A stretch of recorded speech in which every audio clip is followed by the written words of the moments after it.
Hello friends, मैं रोहित कुमार। आज का हमारा टॉपिक है लाइट। और लाइट के जो क्वेश्चन हमने जूनियर लेवल की परीक्षा सुपर टेट को देखते हुए ये प्रकाश के क्वेश्चन।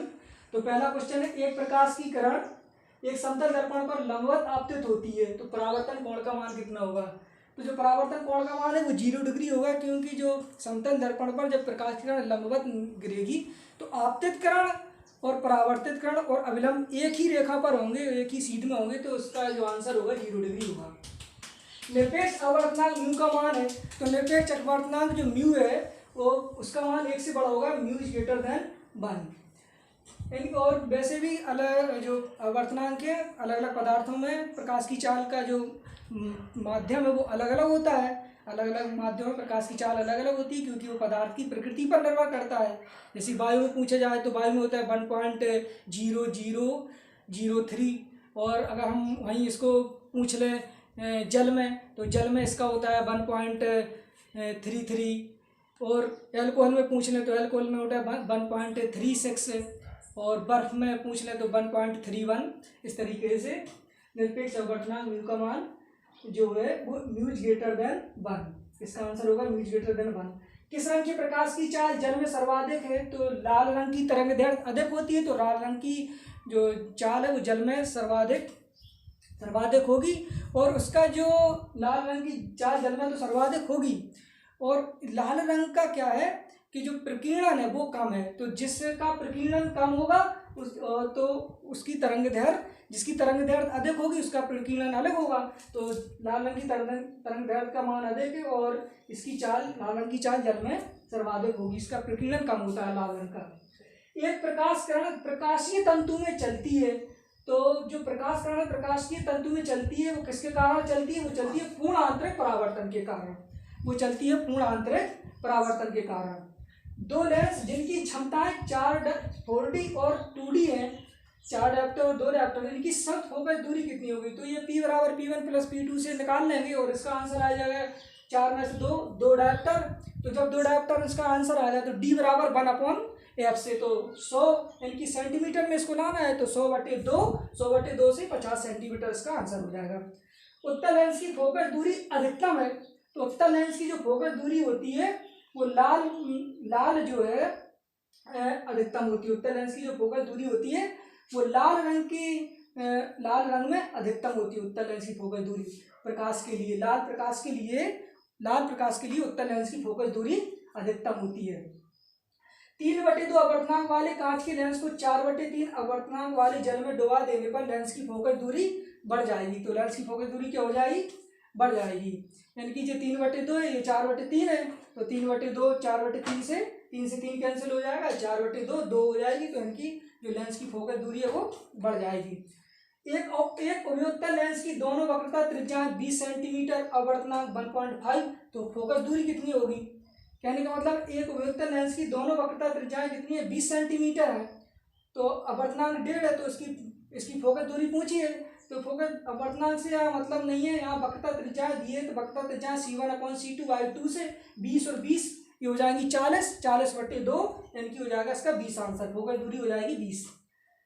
10 सेंटीमीटर फोकस दूरी को उत्तल लेंस से 20 सेंटीमीटर दूर प्रकाश का एक बिंदु स्रोत रखा जाता है, तो लेंस के दूसरी ओर प्रकाश की तीव्रता अधिकतम होगी। तो लेंस के दूसरी ओर प्रकाश की तीव्रता होगी, वो होगी 20 सेंटीमीटर दूरी पर लेंस की दूसरी ओर तीव्रता अधिकतम होगी। लेंस की दूसरी ओर कितनी दूरी पर, 20 सेंटीमीटर दूरी पर। समतल उत्तल लेंस में उत्तल पृष्ठ की वक्रता त्रिज्या 15 सेंटीमीटर, लेंस की फोकस दूरी 30 सेंटीमीटर, लेंस का अपवर्तनांक। इसे थोड़ा सा देख लो आप, क्योंकि इसमें कहा है समतल उत्तल लेंस में उत्तल पृष्ठ की वक्रता त्रिज्या कितनी है, 15 सेंटीमीटर, लेंस की फोकस दूरी दी गई। तो इसे लगा लेते हैं 1/f बराबर इसमें n-1 बराबर n-1 कोष्टक में 1/r1 माइनस 1/r2 से। तो 1/f का मान कितना है, f का मान है फोकस दूरी है 30 सेंटीमीटर, तो 1/30 इक्वल टू n-1, और 1/r का मान कितना है, 1/r का मान है ये वक्रता त्रिज्या 15 सेंटीमीटर, तो 1/15 माइनस 1/r2 अनंत लेते हैं, तो जो हो जाएगा n-1/15 इक्वल टू 1/30, तो 15 कम 15 15 दूनी 30। जब यहाँ जाएगा तो ये हो जाएगा n बराबर दो इधर हो जाएंगे तो दो और एक ये पक्षांतर करेंगे तो जो हो जाएगा 2n बराबर 3।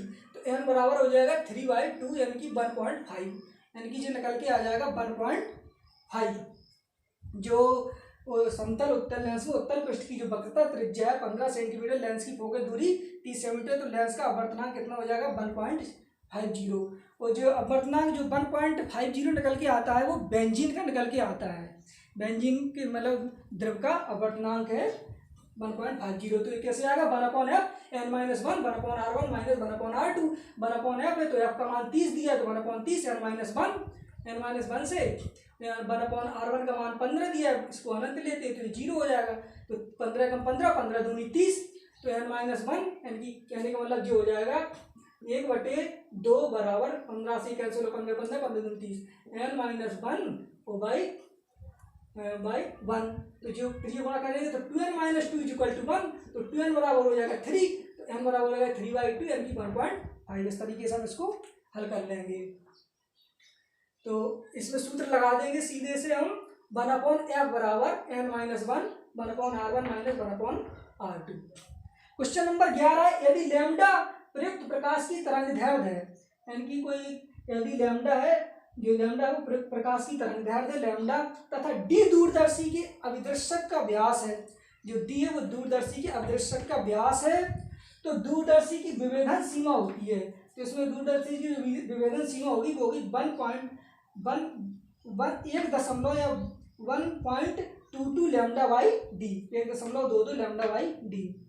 तो डिक्शनरी में पाए गए छोटे अक्षरों को पढ़ते समय कौन सा लेंस पसंद करेंगे, यानी कि जो डिक्शनरी है उसमें छोटे छोटे अक्षर हैं और उनको हमें अगर पढ़ना है तो हम कौन सा लेंस पसंद करेंगे, उसके लिए हम उत्तल लेंस पसंद करेंगे और जिसकी फोकस दूरी होनी चाहिए 5 सेंटीमीटर। तो इसका आंसर होगा उत्तल लेंस जिसकी फोकस दूरी होनी चाहिए 5 सेंटीमीटर का उत्तल लेंस, 5 सेंटीमीटर फोकस दूरी वाला उत्तल लेंस। किसी बिंब का वास्तविक तथा समान साइज का प्रतिबिंब प्राप्त करने के लिए, किसी बिंब का वास्तविक तथा समान साइज का प्रतिबिंब प्राप्त करने के लिए बिंब को उत्तल लेंस के सामने कहाँ रखें। किसी वस्तु है बिंब से मतलब यहाँ किसी बिंब का वास्तविक तथा समान साइज का प्रतिबिंब प्राप्त करने के लिए बिंब को उत्तल लेंस के सामने कहाँ रखें, तो वो रखें फोकस दूरी की 2 गुनी दूरी पर। यानी कि अगर हमें उत्तल यानी कि यदि हमें किसी जो वास्तविक बिंब चाहिए और वो चाहिए किसका उत्तल लेंस पर, और उत्तल लेंस का हमें वस्तु से बड़ा प्रतिबिंब चाहिए, कैसा चाहिए वस्तु से के उत्तल लेंस के समान कहाँ रखें, किसी बिंब का वास्तविक तथा समान साइज की प्रतिबिंब प्राप्त करने के लिए जो वस्तु है वस्तु के बराबर ही अगर हमें प्रतिबिंब प्राप्त करना हो तो हम उस वस्तु को कहाँ पर रखें, उत्तल दर्पण के उत्तल जो है उत्तल लेंस के सामने कहाँ पर रखें। क्वेश्चन हमसे पूछा गया है कि जो वस्तु है उसको हम उत्तल लेंस के कहाँ पर रखें कि हमें वो उस वस्तु के बराबर ही प्रतिबिंब प्राप्त हो जाए, तो हमको रखें उत्तल लेंस की फोकस दूरी की 2 गुनी दूरी पर, उत्तल लेंस की फोकस दूरी की 2 गुनी दूरी पर। ये विभिन्न परीक्षाओं में आए हुए क्वेश्चन है और पैट की परीक्षा को देखती है और जूनियर लेवल की जो साइंस ग्रुप से परीक्षा है सुपर टेट है जूनियर वैकेंसी को उसे देखती हुए हमने जो है साइंस के क्वेश्चनों को लिया। बहुत बहुत धन्यवाद।